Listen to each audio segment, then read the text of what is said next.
സംസ്ഥാന സർക്കാർ നടപ്പിലാക്കിയ ഡ്രൈവിംഗ് ലൈസൻസ് പരീക്ഷാ പരിഷ്കരണം ഹൈക്കോടതി റദ്ദാക്കി. ഡ്രൈവിംഗ് സ്കൂൾ ഉടമകൾ സമർപ്പിച്ച ഹർജിയിലാണ് ഉത്തരവ്. ഇതോടെ സർക്കുലറുകളും അനുബന്ധ ഉത്തരവുകളും റദ്ദായി.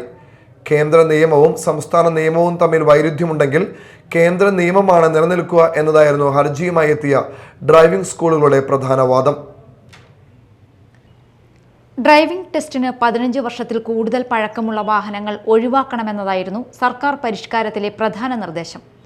പഴയ വാഹനങ്ങൾ ആധുനിക സാങ്കേതിക വിദ്യയ്ക്ക് അനുസൃതമല്ലെന്ന് ഇതു സംബന്ധിച്ച സർക്കുലർ ചൂണ്ടിക്കാട്ടിയിരുന്നു.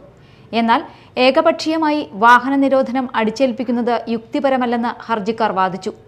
ഡ്രൈവിംഗ് പരിശീലന വാഹനങ്ങൾക്ക് ഡാഷ്ബോർഡ് ക്യാമറ നിർബന്ധമാക്കിയെങ്കിലും ഇത് മോട്ടോർ വാഹന നിയമത്തിലോ ചട്ടങ്ങളിലോ പറയുന്നില്ലെന്നും ഹർജിക്കാർ ചൂണ്ടിക്കാട്ടി.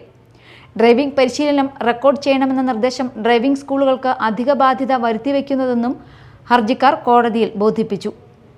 ഇതെല്ലാം പരിഗണിച്ചാണ് ഹൈക്കോടതിയുടെ ഉത്തരവ്. News desk, media time.